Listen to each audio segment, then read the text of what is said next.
faithful. It is I, the mandated reporter, and frankly, I'm mortified, Mr. Mark Radulich, and this is the Metal Hammer of Doom, the podcast where we review new and exciting, fascinating new heavy metal albums week after week after week. We go track by track by track. We try to break down the music for you as best we can. We're just fans here, not musicians. But what you're going to get, what we lack in being able to tell you what's going on musically in a song, we more than make up for in dick jokes. And immaturity. And speaking of all he wants to do is fuck himself tonight, ladies and gentlemen, it's Jesse Starcher. How do you do, sir? I looked in the mirror and I almost missed the show. That's what happened. Man, we're going to have a fun time tonight. Can you believe the year's over already? I cannot. Now, I think it's only October, but I mean, are we just calling it because we're reviewing Steel Panther tonight? Is that the way this works? We're like, year's done. Yep. Yeah, the year. As far as music goes, the year is over. It's not getting any better than Steel Panther Heavy Metal Rules. Can you believe, Jesse, this album got negative reviews from professional reviewers? Oh, really? Oh, yes. Well, now, I mean, wow. Well, I don't know. I could maybe see some room for improvement. Here but comes Johnny Cochran to defend the fucking professional reviewers. I mean, you can only do so many. I would say, oh my goodness, what's the best term, Mark? Help me out. So many references to genitalia. How's that? But that's the thing. Like, I listened through this album a couple of times yesterday, and I really do feel like they actually, to a degree, I mean, granted, there's some of that on here, but when you think about Lower the Bar and the albums that came out before it, I feel like this is the least fucking bitches album they've done. The least fucking bitches album they've done. When you think about, like, Let's Get High Tonight, This may come as a surprise to people because this is a very deep band, but it's about getting high. It's a very deep band. I'm Not Your Bitch is about not being emasculated by your woman. It has that sort of Def Leppard, Let's Get Rocked, you're like 40 years old, stop complaining about taking out the trash vibe to it. But it's certainly not fucking bitches. No, you're right. You're right. Fuck everybody. I mean, that came right out of the Joker movie. On the soundtrack. Heavy Metal Rules, I mean, that's just about their love of the genre. And then, you got Sneaky Little Bitch and then God's a Pussy. Those are right in there with the usual. But, I mean, I just named you a handful of songs here that stray away from the usual Steel Panther vibe. And then I Ain't Buying What You're Selling. I mean, that's like an anthem, right? It's almost as serious as they're going to get on this album, too. Well, yeah, this isn't Tool. Yeah. I don't know, man. It's tough to say that I would put this above All You Can Eat, because I really liked a lot of the songs off of there. I think as far as what I've listened to, I think that one right there is I think that might be my favorite. Wasn't All You Can Eat, though, just one song after another about fucking broads? Oh, yeah. Gangbang at the old folks' home. Yeah. Fucking my heart in the ass. So, if a lot of and I'm going to read some of this to you because it's truly disheartening. And we're having such a good night because as we're recording this, it's a Wednesday night. The Wednesday night wars are in full effect between AEW Dynamite and NXT. Dynamite! And the first hour of Dynamite was just fucking fantastic. And so I was very excited. And then I go and I look at the Wikipedia for Heavy Metal Rules, and I'm seeing all this negativity. Do you know what incel rock is, by the way? First of all, do you know what an incel is? Boy.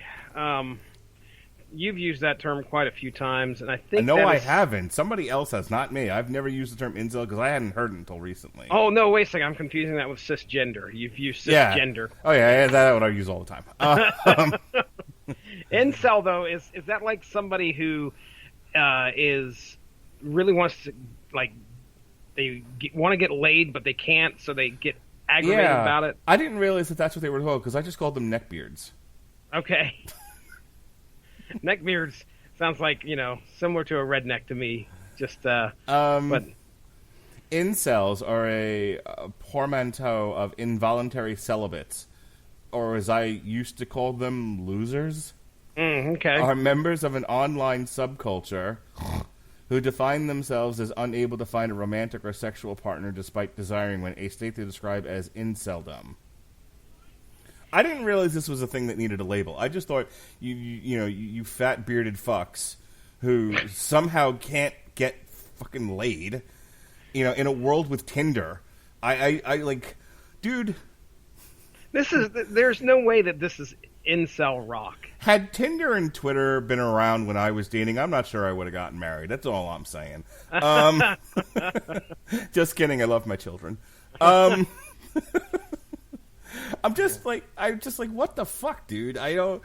So this is. I love the fact that in the where we are in this culture at the time. Maybe it's always been this way, but online puts a microscope to just about everything, magnifying glass, I should say. That things that exist in the culture, but they just existed, and they didn't necessarily have a label. Now have a label and are editorialized in mass media. I just really there's an ongoing public conversation about neckbeards that can't get laid. That's where we are right now. Why? We gotta label everything, Mark. Everything has to have a name. Everything has to have a label. And we apparently have to talk about it publicly. Yeah.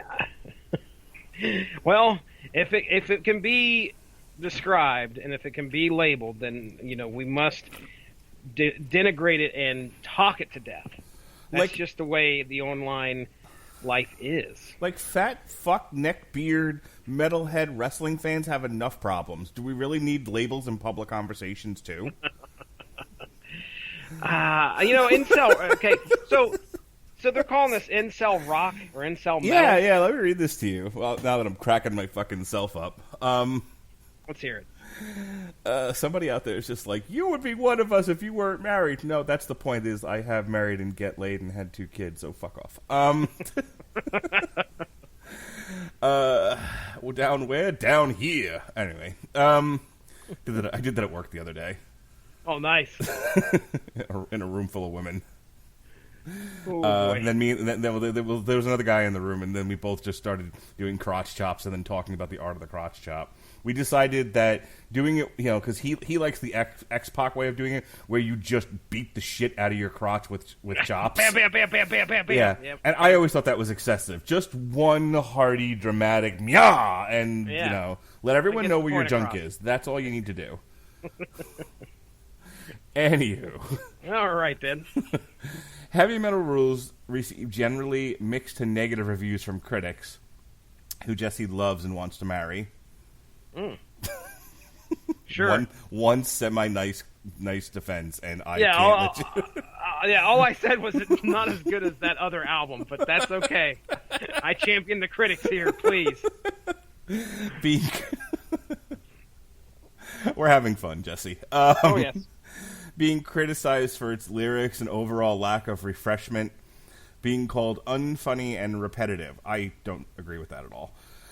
NME's Jordan Bassett gave the album a wholly negative review, awarding the album 1 star out of 5, and stated that the band is not funny, summarizing that their gag...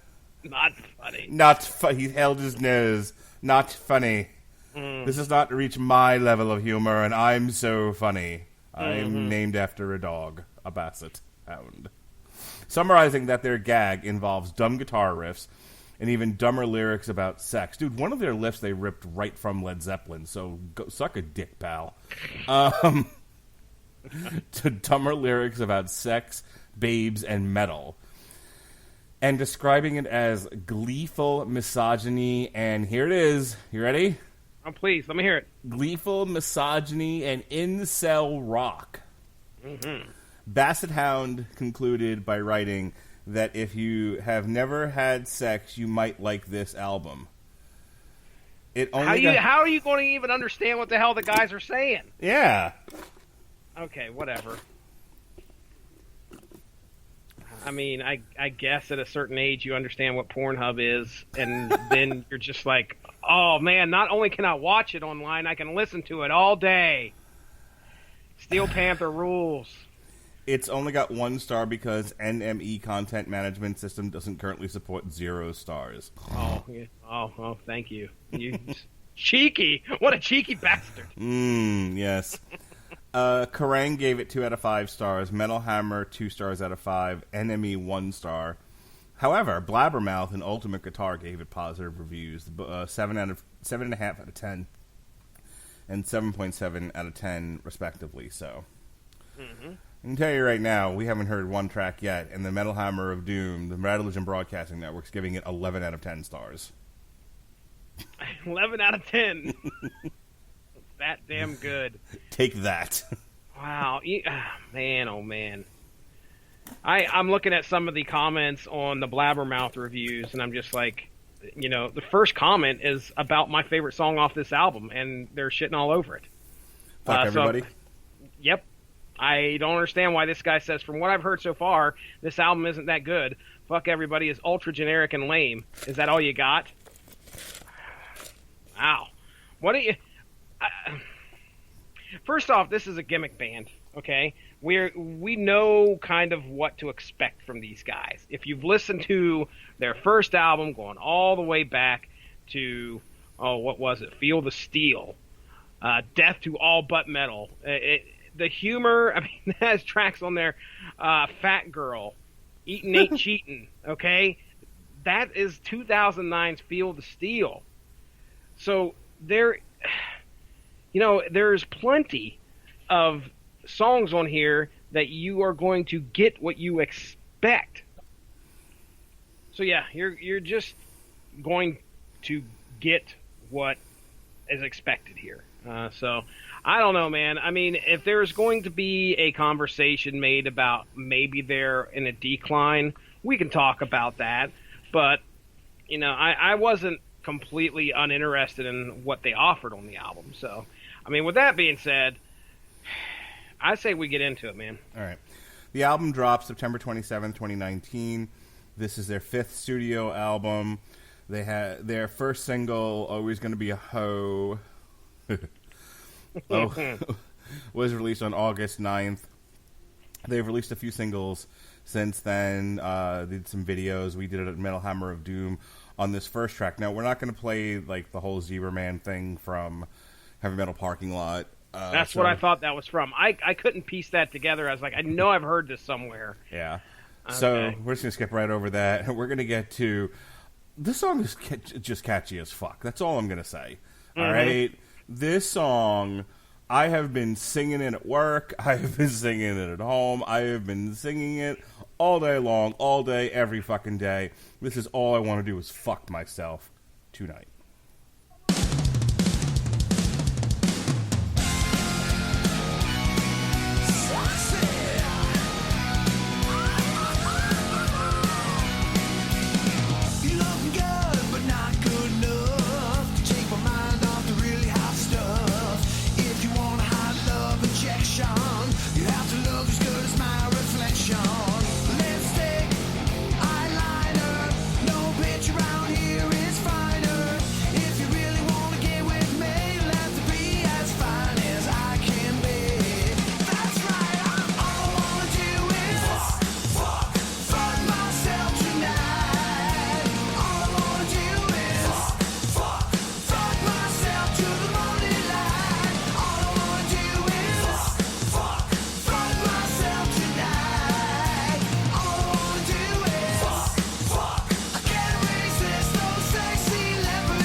I mean, how do you not, hum that at work?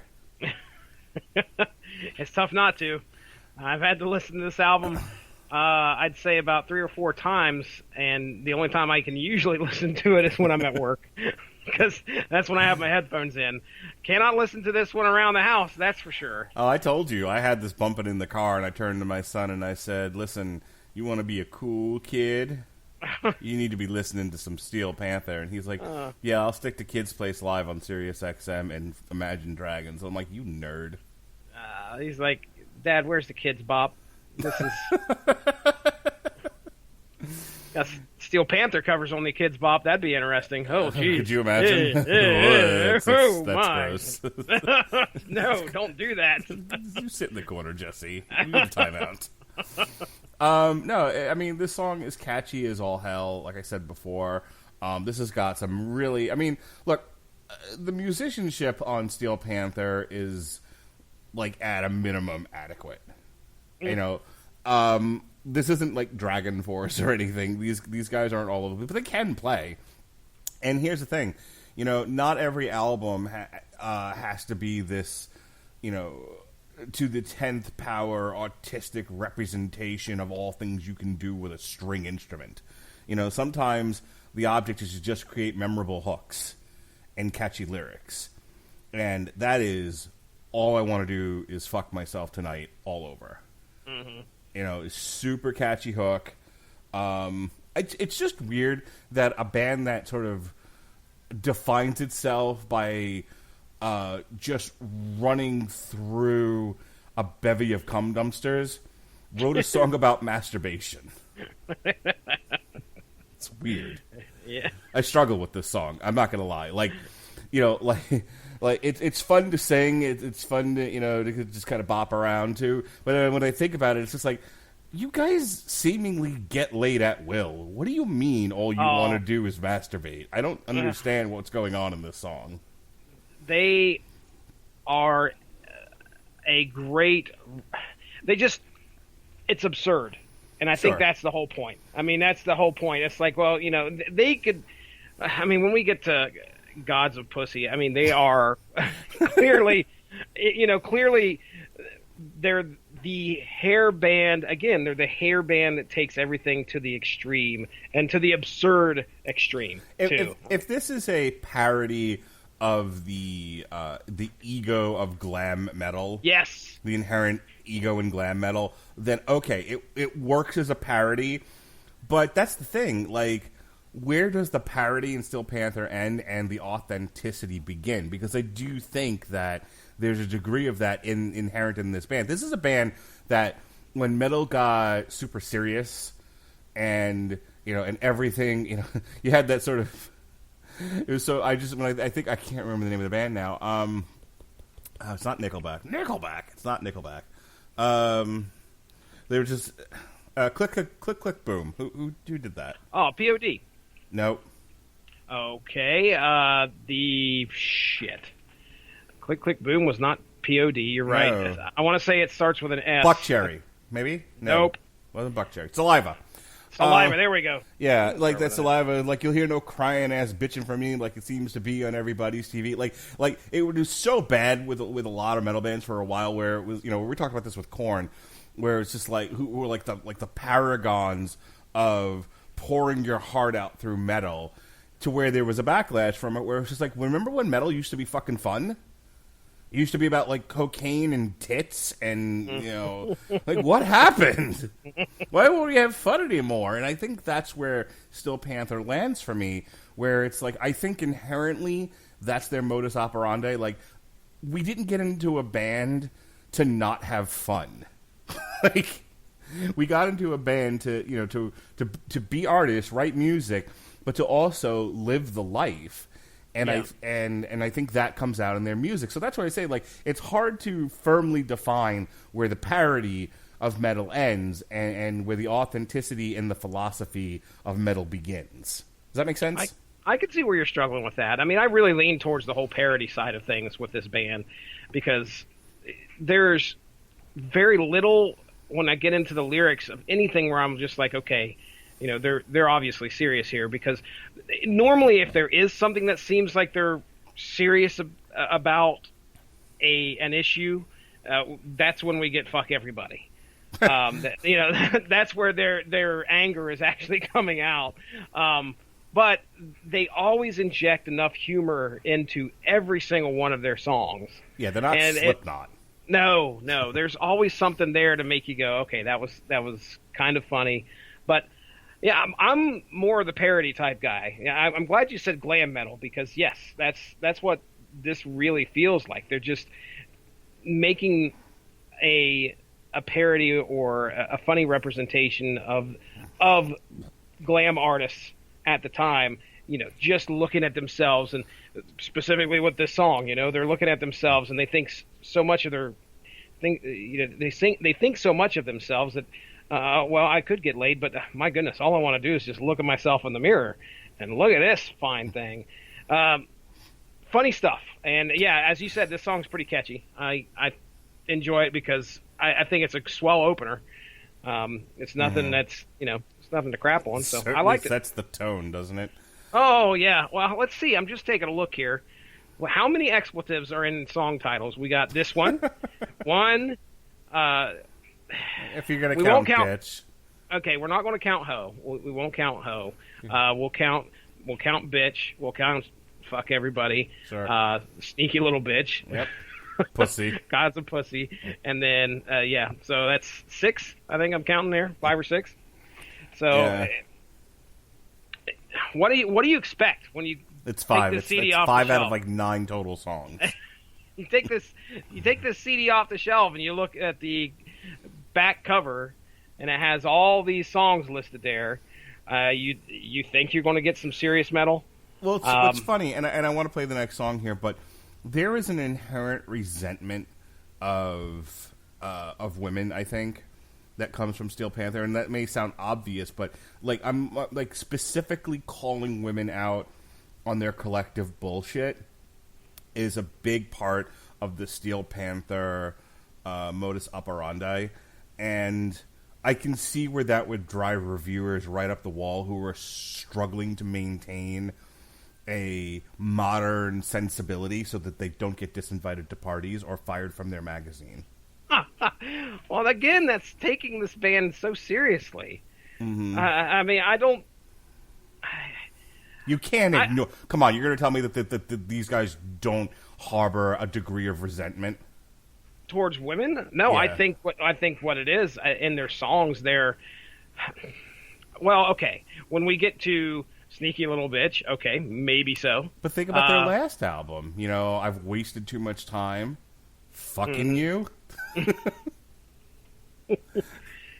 They've obviously been on the bad end of some relationships. Really? Did you pick that up from Always Gonna Be a Hoe? Maybe. And this is their outlet. Mm-hmm. I'm sorry that they, to any reviewers that are upset that they take this route to go and voice their opinion on how they've been treated and their art, I guess you'd say. I mean, you can't get too upset about them. They're just using what they know to convey their feelings. We've listened to many artists on this podcast do the exact same thing with politics, with their own personal feelings. So I can't hold it against them. And plus, they do it in a... Oh boy, are we bad people for laughing at it now? Is that what? What I'm not say? taking that on. I will laugh and laugh heartily and defend my laughter to anybody that criticizes it. How dare you find this funny? Yeah, fuck those people. All right, you ready to get high? Oh, let's get high tonight, buddy. Oh, as the paraphrase the bassist in the band that I was in high school, we don't actually do drugs. We just like to hear songs about it. This is Let's Get High Tonight.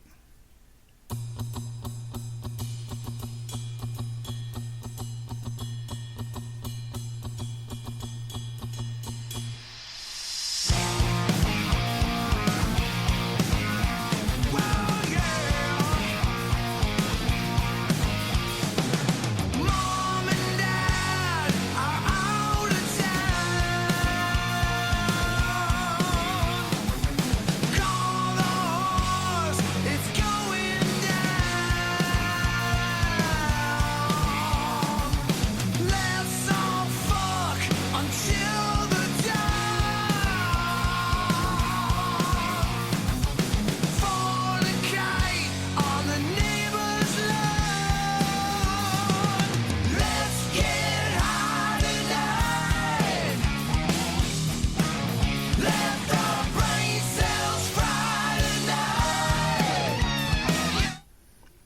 I mean, it's pretty straightforward. Yeah, it's like the anthem to a fucking NC-17 '80s sex romp comedy. That's exactly what it is. Especially this. There's a few verses there near the end. 30 pizzas, a bottle of Dom, Amex card, please and thank you, Mom. Girls lined up all on their knees. Don't jizz on the sofa, please. Well, at least they're polite and said please. Oh, well, yeah. I mean, hey, it just puts me in the mind of a couple kids putting a party together. It gets a little out of control. At Steel Panther. I think if somebody had to ask me, like, how would you sum up Steel Panther, I said they heartily celebrate vice. Yes. Yes, they do. Yes, they do. All right, they did a video for this song. We didn't do the Metal Hammer of Doom for Always Gonna Be a Hoe because there's a whole, like, long opening to it, and it just would have taken forever. So, but it's worth checking out the video. The video's fucking hilarious. Now, this is the one we did, isn't it? This is the one we did the video on for the Metal Hammer of Doom Extra? No, I thought it was All I Want to Do Is Fuck Myself. No, because this is the one that's got Satchel, and he's taking on the other guy's lady, and he's watching it all, sitting there. Oh, you're right. We did do the Metal Hammer of Doom on this one, but I have it backwards. Yeah, you said All I Want to Do Was Fuck Myself was like a mini movie or something. Yeah, okay. Sorry, I had it backwards. So there's this long-ass video for All I Want to Do Is Fuck Myself Tonight, which we skipped. Instead, we did the one for Always Gonna Be a Hoe, though this one is hilarious, too. So if you have an opportunity to check out our Metal Hammer of Doom Extra, wherever you subscribe to podcasts, make sure you're subscribing to the Radulich and Broadcasting Network. You can hear us talk about the video. But here's the single for Always Gonna Be a Hoe, speaking of resentment towards women. I fell in love with someone sweet and pure, but you became the world's biggest whore. I went away for a few weeks or more. You fucked more deals than I fucked girls on the tour. How can it be? You got me bad. I'm not the only one who loves to cheat. Doesn't matter what you do or where you go, you're always gonna be a hoe.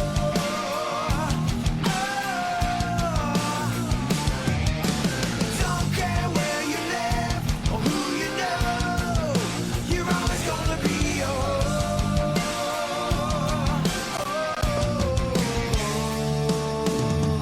I never knew I could feel quite so sad. I kissed your mouth. All right, that's enough of that.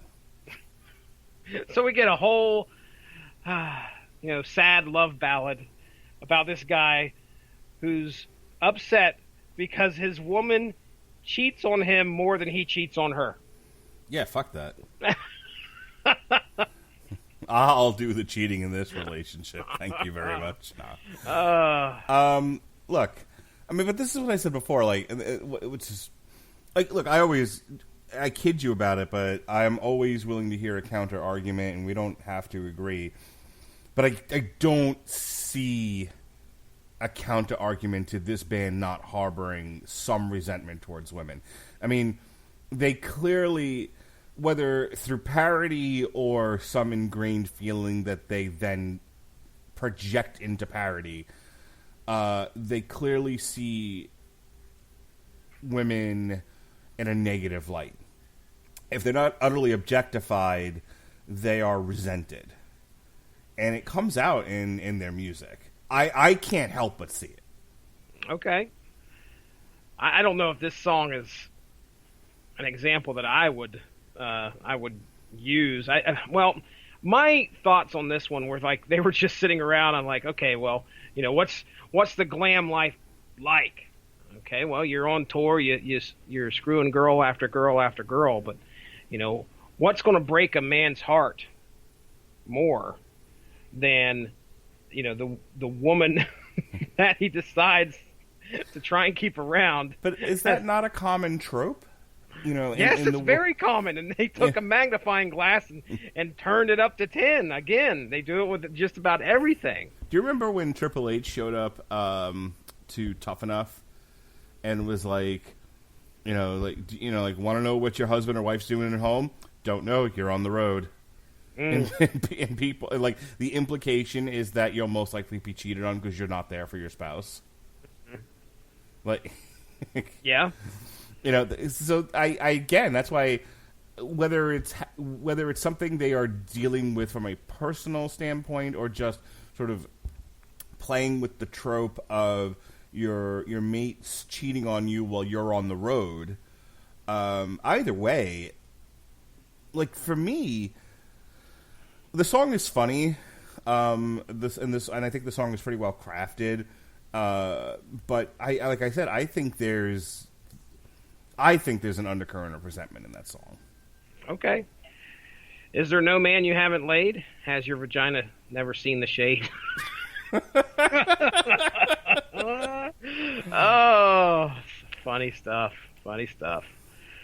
I don't know. I come into this and, I have no rhyme or reason to sit there and think that I'm going to get some kind of message out of this album in any way, or actually understand where the fuck these guys are coming from.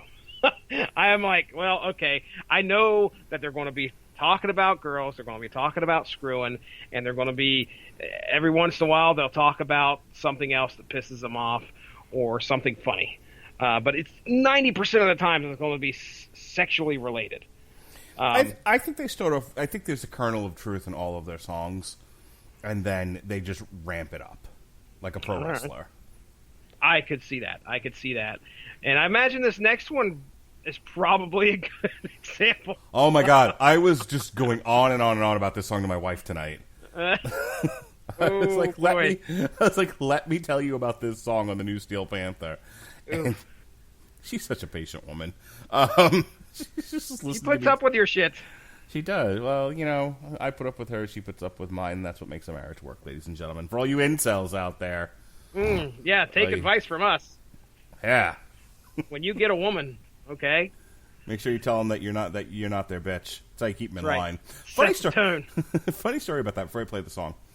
So, and I don't know how you and your wife are, if you like play off each other. I mean, I've heard you talk a little bit about that, but you tend to be less of an open book about that sort of thing than I am on here, and that's fine. I'm not necessarily setting you up to talk about it, but we went to a party not that long ago. It was a month or two ago, and one of our old friends was there, and this guy is like perpetually single. He's been in a number of relationships. He's almost been married at least twice. And so it's not like he hasn't dated or gotten laid or anything like that, but he can't seem to stick the landing on any of these relationships. And he is one of those like doormat super nice guys. Like, whatever else about his personality, which that's not what the story's about, I don't want to get into it. But the point I'm bringing this up, and the important detail is he's one of these guys that just puts all women on a pedestal. Okay. And he's super nice and he's super sweet, saccharine sweet, and he's like a hopeless romantic. One of the guys that you just want to punch right in the dick. And I don't know if people have picked this up about me, but I'm kind of an asshole. Oh, well then. And I know when to kind of whip it out, so to speak, and when to put it back in. I know where it's appropriate to be that way, and when it's not. I'm pretty good at reading a room. But I have that part of myself that's just that it's a part of my character, and it's not going away anytime soon. I also ramp it up or ramp it back down where needed. So moving on, we're at this party, and I said or did something that was really asshole-ish to my wife in front of him. Yeah. And she laughed. Now, she gave me shit about it because that's the kind of the nature of our relationship is we we call each other out on our crap. Sure. And we keep each other kind of in line. It's actually, if you ask her, it's one of the reasons why she wanted to marry me, because she knew that I wasn't going to let her get away with being, princess bullshit. And he just kind of took a beat, and looked at me. He was like, "How do you do that?" I'm like, "Do what?" And he's like, "How do you talk that way to her or act that way and get away with it? Why does she like you for it?" And then, and it sounds like he was being critical of me, but he then followed that up with, "And can you teach it to me?" Teach me how. Because it seems like that's the only way to get a girl, is to be a dick. And that's certainly the belief that some people have. That's certainly a trope that's out there, is that bad boys get the girls, good boys are incels, I guess. I don't fucking know anymore. I don't know what's going on in this world, Jesse. Too many fucking labels. But, so I hear a song like "I'm Not Your Bitch," and that is like the ultimate, like, asshole song. Oh, yeah. Yeah, this guy, he tells her to shut her trap. Oh, wait a second. I'm sorry. He says, "For someone else to walk right into your trap, you wore out your welcome. I'm be taking a nap." All right. So, yeah, I mean, this is a fun one. This is a fun one. This is the one that, like, almost, a good portion of men would love to be able to do. It's just like you said, you have a significant other that can call. Number one, they can stand your bullshit. And number two, they'll call you on it.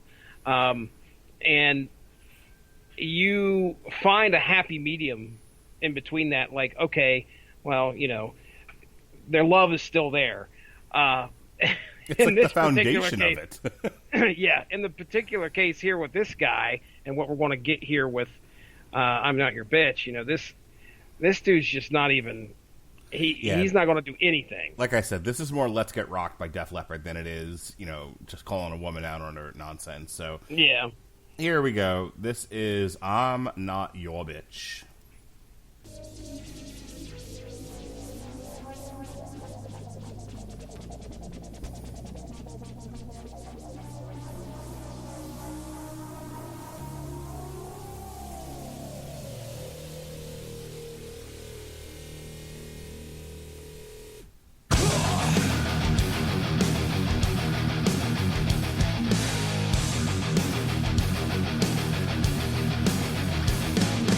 Pick up your clothes, take the trash out.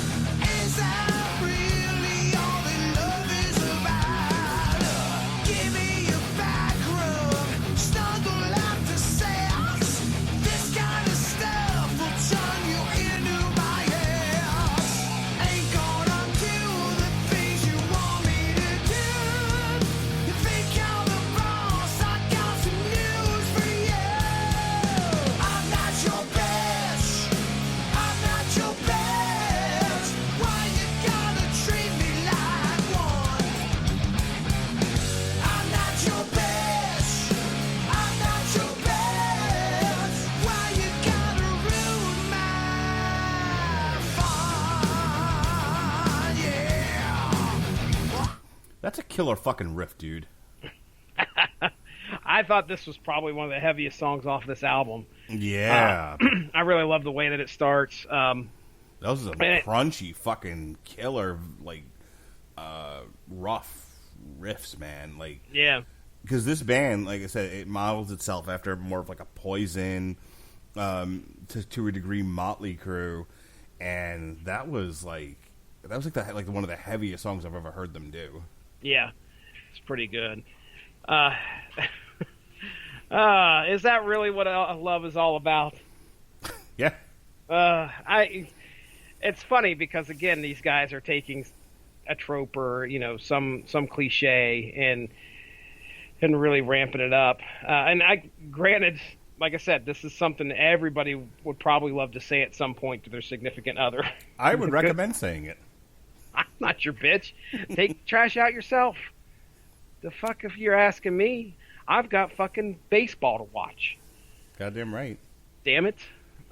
That usually doesn't go so well, though. No, it really doesn't. And, and I have taken out lots of trash in my lifetime, but but that's the thing. Like we split it up. She does her chores, I do my chores, and there's just stuff that both of us don't like doing in taking care of a house and kids, and so I do the parts that I don't mind doing, she does the parts she doesn't mind doing, and we avoid doing the things we don't like, and it works out really well. How many times have you had to buy maxi pads or tampons in your life? Believe it or not that many. I don't. She's never sent you into the store and sat in the car and said you need to go pick these up. Did I tell you what fucking happened this weekend? I doubt it. Let's hear it. I come home from whatever the fuck it was I was doing, and I was, and I'm like, oh yeah, I came home and I kind of took a nap. I was like, I wasn't feeling very well, and I got up. And she'd been working in the kitchen, putting all the stuff back from, we just had our kitchen redone. And finally, the fucking, the construction people, finished with the kitchen and everything. So we could actually put stuff back in it. So I brought all the stuff in there and I kind of laid it on the floor and was like, here, put things where you want to put them. This is kind of your domain. And, or as, Jesse likes to say about his wife, barefoot and pregnant in the kitchen. Take the fucking shoes off first. Anyway, so she'd been working in there, and then I get up from my nap, and I'm like, hey, what are we doing about dinner tonight? And we're kind of going back and forth over should we cook now that we finally have a working kitchen again, or should we go out to eat because we're going to watch Hell in the Cell. And literally, the kickoff of Hell in the Cell had just started, and she's like, why don't? And I mentioned something about wings, I didn't want a full dinner, I just kind of wanted wings and nibbles. And she's like, that sounds like a great idea. You should go to Publix. And cue scene. She's like, why don't you go to Publix? Oh, and while you're there, we need milk. Oh. And I'm like, really? 2 hours I was sitting doing nothing. And as the one thing I wanted to watch tonight starts, it's fucking... Why don't you go to the store? Why don't you go to the grocery store? How about I don't fucking go to the store? Yeah. Well, I really wanted wings, so I went. But I made my son come with me because if I have to suffer, so does he. Get your ass in the car, son. We're going somewhere. I've been there. I have been there. I was there yesterday, as a matter of fact. Do your kids whine and moan that it's going to take too long? Oh, dude, can you imagine these kids running the country? Nothing will be fast enough for them. No. Nothing will. And I'm thinking to myself, was I like that when I was a kid? Was I bored every fucking single second that I wasn't doing something or I didn't have my fucking face in something? No, but if my father had ever said, get in the car, we're going to go somewhere, and I've been like, why do we have to go so hard? He'd have punched me right the fuck in the face. He'd have been fucking George Foreman on that shit. He just would have, bam, I wouldn't have seen it coming. Just knocked you get in there willingly, or I knock your ass out and then put you in the car. Yeah, my father's fist was about the size of my head. I would have lost math.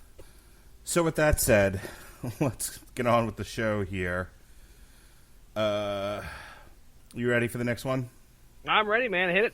All right. This is a little ditty, a little romantic number we like to call Fuck Everybody.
want to give Jesse a chance to speak to the group because he's the one that texted me about this first and was like, "This is my jam," and I'm like, "Oh, woo, Jesse, we're having troubles."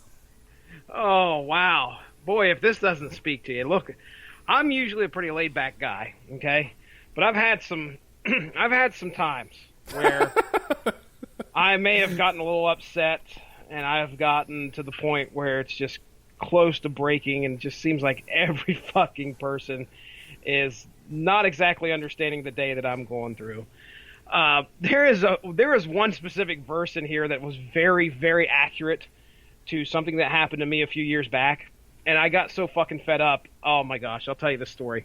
So the verses after what we just kind of stopped at there, he talks about how he stepped in some dog shit coming home last night in his fucking driveway, okay? And he says he doesn't even own a dog. So, and then the final part is pick up after your mastiff, you lazy fucking cunt. So, before we moved into the place I'm in right now, we lived beside a lady whose daughter lived there and her 3 grandchildren, and they had a dog, big fucking dog. Trust me, laid some big fucking piles of shit. And she had some fucking habit of wanting to take the dog out and walk the dog, and she'd let the dog take shits in my yard, and then she wouldn't pick them up. So I'd be out there mowing the lawn, and then all of a sudden, like when your mower blade hits one of these fucking dog piles, oh yeah, it smells wonderful. Just fucking wonderful. So about, I don't know, maybe a month and a half into this, I'm out there mowing the yard and I hit one and I'm like, fuck this. So I go out and I grab a snow shovel and I start picking these things up and launching them over to the next door neighbor. So you just see me picking up dog shit and then just flinging it like 10 feet in the air, and it would land in their driveway, and I'm just having a fucking ball. And shortly after that, believe it or not, they didn't let the dog walk in our yard anymore. So, yeah, I've been there. There's been days where I'm just like, man, fuck everybody. This is my favorite one off of here just because it speaks to some real shit. I mean, if we're going to say that any song off of here is really close to talking about some experiences that these guys actually have, this is probably it for sure. I love it. I mean, every time I listen to this song, it's just like I want to play it for everybody because everybody's got to hear this song because they would identify with it, you know. So, love it, man. Good stuff. It is. Like, look, there's not a bad song on this album. I mean, like I'm obviously ramping up when I say, you know, it's the best album of the year.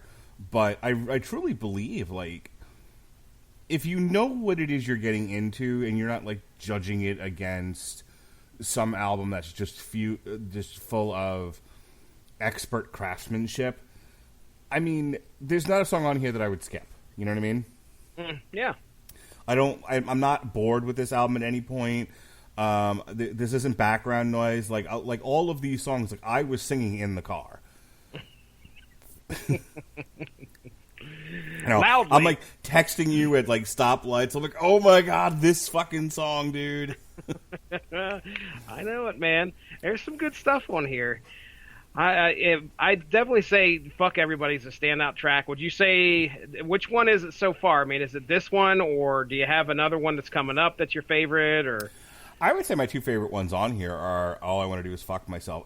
I can't get over how catchy that song is. I know Stuck in your head. That already. Yeah, that is like that's the biggest earworm.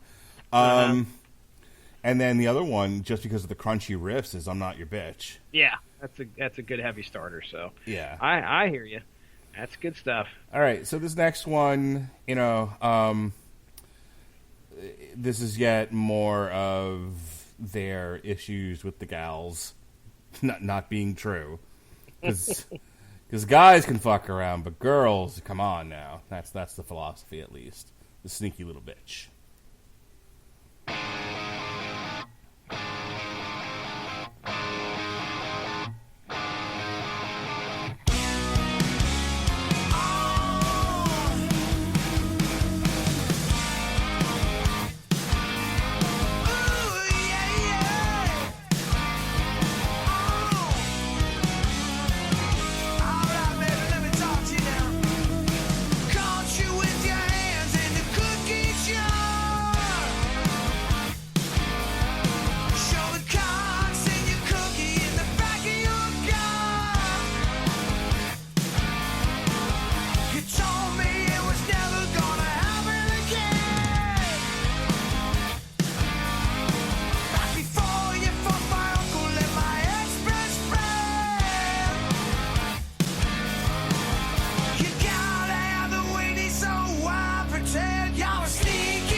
fucking my heart right in the ass.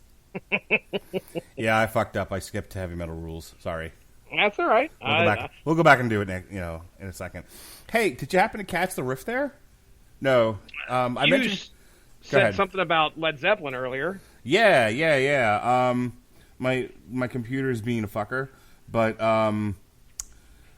see if you can pull up. Don't pull up the Led Zeppelin version. Pull up Stone Temple Pilots doing Dancing Days. Yes, I that one I did recognize immediately. Okay. I knew that. I was like, okay, that sounds like Stone Temple Pilots. And then you mentioned Led Zeppelin, and that is that a cover? Yes. Okay. On right. the Inconium, I think it's called. Look it up real quick. But yeah, Stone Temple Pilots is on there, and they do a cover of Dancing Days. Dancing Days are here again. I'm trying to think of what album that is.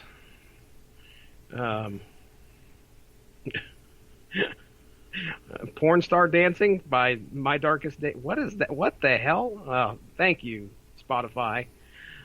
You know what? It's on. It says it's on the Purple album. Is it Purple? Okay, all right. I was going to say there's a few Stone Temple Pilots I know back and forth, and I think that is one I heard quite a bit on Purple. Mm-hmm. So yeah, that makes sense. Yes, it was originally from the album Encomium, a tribute to what's the what that we used to say all the time? Metaconia, Enconium. Encomium, a tribute to Led Zeppelin. Okay, all right. There you go. Very good. Which also had on it. I wonder if did you ever hear this? Never hear what? Fucking Encomium. That album? Yes. No, I've never heard of it. How do you spell it? Encomium. Q, F, bat signal. Fuck you. Incom.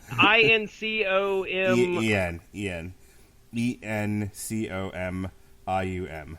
There's our problem. Misty Mountain Hop, Four Non Blondes. Hey, what can I do? Hootie and the Blowfish. Dire Maker, Shadow Crow, which is fucking amazing, by the way. Is this only 4 songs, or is it just not? There's the whole thing must not be on Spotify. Yeah, got issues there. Dancing Days, Stone Temple Pilots, Tangerine by Big Head Todd and the Monsters. Never heard of that band. You've never heard of Big Head Todd? Afraid not. You've never heard of Big Head Todd and the Monsters? Answer's still the same. Thank You by Duran Duran, Out on the Tiles, Blind Melon, Good Times, Bad Times by Cracker, Custard Pie by Helmet, with David Yo of the Jesus Lizard. You ever hear of the Jesus Lizard? Nope. 4 Sticks by the Rollins Band, Going to California by Never the Bride, and then Down by the Seaside by Robert Plant and Tori Amos. Yep. Mm-hmm. Anyway, so that's where that riff is from. Yeah, Sneaky Little Bitch is, like I said, not a bad song on here, but Sneaky Little Bitch is right smack in the middle of what Steel Panther does. Yeah. I don't really have much else to add to that, other than he at one point says, "Wish that I could give you herpes more than once." So amazing. These guys are fucking poets. All right, this next one I fucked up. I skipped it before. This is a celebration of the genre we love so much. This is Heavy Metal Rules. Couldn't make no money as a singer, didn't seem to get too far. So I sell pop brownies and vodka down from the backseat of my car. Moving back to Chicago, gonna rest my aching head. Spotify took my last 2 cents and the butter for my bread. Gene Simmons said it. Rock and roll is dead.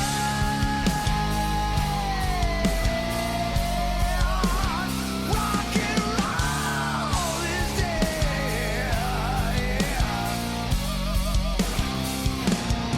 I never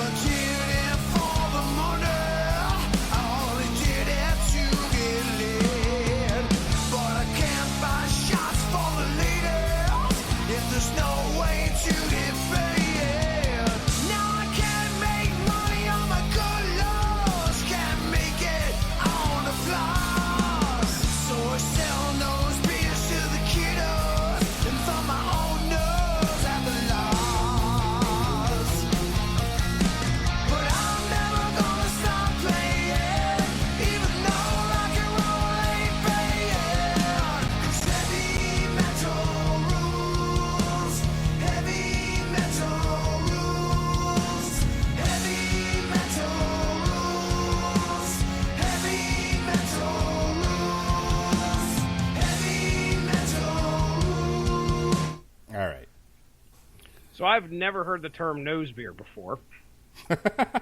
And I just learned something new tonight. So there you go. We learned a lot of new things. We learned about incels. Yes, we did. If the Metal Hammer of Doom is not educational enough for our listeners, I just don't know what their problem is. Yeah. So, heavy metal rules. I like the idea behind it. There's a germ of a good idea here. Not so sure the execution really lives up to the potential of the theme. Mm-hmm. It could be a little bit heavier. Yeah. There's Could parts be. in this where I'm just like, okay, well, heavy metal rules. Why are we not like fucking going insane with? How are you screaming not it? on the mountaintop with the chick from Rage of Light? Yes, yes, I could tell you probably why, but Because they had thrown her off the mountaintop? well, one of two things is going to happen. She's going off the mountaintop, or they're getting laid. I have no idea. Probably both. Probably just bang her right off the mountaintop. I don't know what happened. First we were having sex, and next thing I know, she's down at the bottom of the mountain. I jammed it up her ass, and she fucking took off like a rocket. I don't know what's going on here. Oh boy. We're gonna get letters. I can see it now. We are a parody as well, ladies and gentlemen. Okay? Sure. Please try not to take us seriously. Good excuse. Yeah. All right. Speaking of good excuses, this next one's called God's Motherfucking Pussy. Pussy. Sometimes it's hard when all the girls wanna fuck you. So you fuck them once, but they just keep coming back. And there's other girls, your dick wants someone new. But the bitches you fucked before are cock blocking you. God's a pussy, God's a pussy, putting our wines into sweet booties, making them gush in the back of the bus. God's a pussy, God's a pussy. God's a pussy. God's a pussy. Jesse Starcher is a god of pussy. I'm telling you. This may be the first album that cursed more than we actually did on the podcast. That is a feat and a fucking half, dude. That's crazy. So, it's hilarious that they wrote a song about how they get so much ass that it's a problem. Most of everything in here is talking about how it's so tough that they have to get laid all the time. That opening line about sometimes it's hard fucking all... Like what? Exactly. What a That's burden. what makes this band funny. What a burden. Yeah, totally. Tongue firmly planted in cheek. And in vagina. Oh, clearly. Clearly. All right, let's get this last one done here and get out for the night. All right. This is This is their fucking sociopolitical song right here. This is their commentary on 2019. This is I ain't buying what you're selling.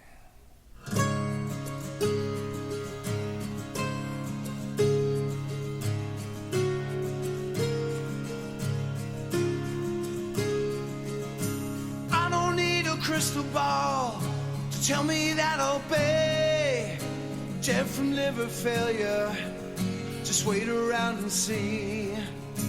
Don't need acupuncture to rid me of my pain. I've got pharmaceuticals and no plans to abstain. 'Cause I ain't buying what you're selling. 'Cause I ain't buying what you're selling. need confession to absolve me of my sins. There is much a part of me as a fish is to his fins. And I don't need the government or a social safety net. That Ponzi scheme will crash someday if it hasn't started yet. And I ain't buying what you're selling. Who'd have fucking thought Steel Panther was not a fan of the New Deal? The New Deal. Why don't you go ahead and explain that to our listeners so they understand what you're talking about? I'm going to explain it to you because you don't know what I'm talking about. How about you fuck off? I know exactly what you're talking about. Quickly goes to Wikipedia. Now, you've mentioned the New Deal before, and I think we were talking about, I wish I knew what the hell we was talking about, but I'm sure it was something on the comic podcast. Yeah. So go ahead, explain. The New Deal came out of Franklin Delano Roosevelt's multiple terms as president. It was a reaction to the Great Depression, which came on the tail end of the Roaring '20s here in America, and it was where the federal government, you got to understand the way the country was designed, was that basically each state was kind of like its own little country, but it was unified under one military, and the federal government was responsible for making sure there was interstate commerce and travel that was protected, so that the state economies would be able to benefit from trade with each other. Okay, so the United States of America was supposed to have strong state governments, individualized state governments that were only unified under a single military and a system of roads, basically, and ability to trade without unfettered trade. Mm-hmm. And then, slowly but surely, the federal government got more and more power. It did things like the Louisiana Purchase, which was not directly defined in the Constitution. We fought a fucking war over, states' rights, which was played out in the debate over slavery. And who thought they were going to get this in the Steel Panther review? I told you, we fucking learned them one. But when the stock market crashed and took the economy with it, and we had the Great Depression, that's when the federal government made a giant leap forward in taking power upon itself in order to attempt to rectify the ravaging impoverishment of the average American as a result of the Great Depression. So, in short, the New Deal was the creation of several federal programs to help stem the rising tide of poverty. None of it worked, and the only reason why we got over the Great Depression was because the world started blowing itself up in World War II. Okay, and you believe that Steel Panther just made a commentary about that? I don't need no social safety nets. That's just a Ponzi scheme. Okay. Whether they're directly referencing the New Deal, probably not, but they are definitely referencing like the federal government creating social safety nets. Sure. It's in the goddamn song. I didn't make that up. No, that's part of the lyrics. That's part of the lyrics. So what are they trying to say then? Are they just saying they're well past being saved? Because a lot of that kind of comes out there at the beginning. Like he's like, I'm going to die of liver failure. You don't have to fucking tell me that. I already know it. I think it's kind of it's a very conservative philosophy, isn't it? It's kind of pull yourself up by your own bootstraps, take care of yourself, hang on to, kind of don't depend on the government to take care of you. Mm-hmm. Very, very conservative philosophy out of a band that talks about, running a train on as many girls as possible. At the very end of this, these guys voted for Trump. I know they did. If they voted at all. Trump does get mentioned in that one song, and Fuck Everybody, I believe. I think. But anyway, at the end of the song, as if it couldn't be as serious as you could potentially get for a Steel Panther song. He says, "I don't need conspiracies or ufology to distract me from my happy life or mediocrity. I've got a labradoodle and I've got the gift of song. And when that's not enough, I take a ripper off my bong." Yeah, buddy.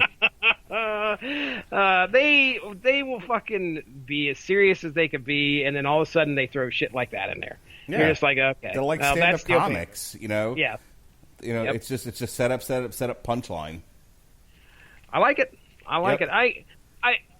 My final thoughts here. I know you're going to get into yours, but my final thoughts are this again is there's room for improvement as we get to the next album. I think for sure.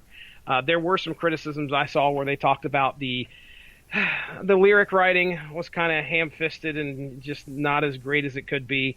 But again, I wasn't expecting fucking. I wasn't expecting Blind Guardian here. Okay, I wasn't expecting. This is not a night at the opera. Yeah, this is not Epica. This is not something that's just fucking, I'm supposed to take seriously. I'm not going to. So, when they drop their next album, you can guarantee it will be reviewed right here on the Metal Hammer of Doom. You know what I think, Jesse? Tell me. A+. A++. Unless Body Count drops Carnivore before the end of the year, this is my favorite album of the year, bar none. Ooh, wow. Well, it's far superior to anything we've heard this year. I will. Okay. You're a parody, sir. You are a parody. I am not. I am authentic. Yeah, I would probably put it in the top half maybe of the year. It's not going to crack. I don't think it's going to crack my top 10. So, well, hey. What are you, woke over there? Fucking dude, I can't tell you how many times that I've listened to the terror behind, what the hell was it called? The Galactic Vortex from fucking... oh my god, Glory Hammer. Glory Hammer. I mean, I've listened to that album at least 2 or 3 times in the past week. That says so much about you and I. Like, of all the stuff that we've covered, it's just like, well, how do you sum up Mark and Jesse? Glory Hammer and Steel Panther. Yes, sir. Yes, sir. And I know what we've got upcoming too. There's one album for sure I've listened to a lot, and probably the most so far. As I Lay Dying. Yes, that album is fucking badass. And then Lacuna Coil hasn't dropped their album yet, so I'm curious as to what that's going to sound like. So, I think it's Steel Panther's got a lot of competition for me anyway. I know you're going to put it right up there. No, we're done. Oh, I forgot to tell you, we're not doing the podcast anymore, Jesse. We've retired it until Steel Panther drops another album. We'll be back. There's nothing else to talk about. So we do have a slight change in the calendar. Next week, we got Baby Metal, Metal Galaxy, then Lacuna Coil, Black Anima, then Mayhem, Demon, then the aforementioned As I Lay Dying, which we bumped KMFDM off the calendar to accommodate that album. So thank you, Jesse, everybody. Thank you, Jesse. We'll have a good conversation, at least. Then we have Blind Guardian, then Dragon Force, and then instead of doing Kiss. See, originally we were going to do 80s Kiss the Wednesday before Thanksgiving, homecoming night, but Pat is the one that suggested we do that, and he's not going to be able to make those shows because he works in a grocery store and he'll be busy selling turkeys. So instead, we're going to... Because by that point, Wu-Tang and American Saga will have ended. We'll be doing a TV party for that show, and then we're gonna follow up with something I wasn't gonna do until January, but we just basically swap shows. So November 27th, Wu-Tang Clan, Enter the Wu-Tang, 36 Chambers. Biatch! Oh man, I am into episode 3, I think, 2 or 3 of the Hulu series, and I'm enjoying it. Yeah, it's really good, isn't it? Yeah, it's actually... this is a band that I don't know much about, and I didn't listen to a whole lot, and I could probably tell you that 2 weeks prior to when we cover that album will be the first time I've ever listened to that album all the way through. Yeah. So, I can't wait to talk about it and talk about the show, too. It's one of the great albums, so... I'm excited about this, and then we'll do the 80s Kiss stuff in January when, Pat's not busy and we don't have anything else to review. So after the Wu-Tang Clan, though, we've got Life of Agony, and then that's it. Life of Agony is going to be the last album we do this year, unless Carnivore gets dropped. I will figure out how to get Carnivore on the schedule, God damn it. We will do it. Yeah, absolutely. I'll do it. I'll do it Christmas Day night. I don't give a shit. You don't care. You don't care. I'll drag Jesse away from his family. Fucking Ice T be like, Merry Christmas. And Mark be like, all right, let's do a show. Here we go. It's 9:00 at night on Christmas Day. Your kids are done. You belong to me now. Merry Christmas. It's Carnivore time. Here we go. All right. I haven't checked the schedule. I haven't checked the Wikipedia page to see if they've dropped the album, if they've dropped a date yet. So I could be saying all this, and people are like, yeah, it's coming out whenever. I'm like, damn it. I actually got to figure this out now. All right. So that's that. That's the show. I hope you've enjoyed our fuckery. Tomorrow on TV Party Tonight, we'll be reviewing Pennyworth. Isn't that right, Utasa? Oh, son of a bitch. That's going to be a good one. Yeah. All sorts of fun English speak that I can't remember right now. Yes, indeedy. We dropped a Hell on the Cell. Me and the two Chris's dropped a Hell on the Cell review today, and there was much rejoicing. Myself, Robert Winfrey, and Alexis Haina reviewed the Joker movie, and then Jesse and I also reviewed Joker by Brian Azzarello on Source Material. Next week, it's all, speaking of British people, it's all Constantine all the time. Constantine, Hellblazer, Dangerous Habits, Constantine, the TV series, the aforementioned Baby Metal, and then we'll be doing an on-trial for the Constantine movie starring Keanu Reeves. Also, we should be doing a alternative coverage for Alexander Usyk versus Sam Hammenegger. Tyrone Spong tested positive, so they found some jabroni to replace him. I'm pissed about this. But damn it, I'm going to cover this fight anyway because whatever. Mm-hmm. I'm sure Alexander Usyk will beat the fuck out of this guy, and, it'll be a lot of fun to watch. So that's it for the Metal Hammer of Doom. Jesse, take me home, baby doll. All right, ladies and gentlemen, go give the Radulich In Broadcasting Network Facebook page a like to stay up on top of all the great podcasts that we have to offer. We also have a Patreon out there. If you are interested in being a patron, go check out Patreon. Type in Radulich. There's some extra content out there. If you're interested in comics, movies, all that fun stuff, there's a little bit extra out there. And all you have to do, listen, all we ask for is a custom donation. It could be as low as $1 a month. That's pretty low, if you ask me. So, yeah, you can get a little bit extra content, and I know there's a little bit extra content in the works here. So, other than that, Mark, let's get the heck out of here, buddy. Sign us off. All right. Thank you for joining us here in the Metal Hammer of Doom tonight. For Jesse Starcher of the Source Material Podcast, I'm your mandated reporter, and frankly, I'm mortified, Mr. Mark Radulich. Be well, be safe, and fuck yourself tonight.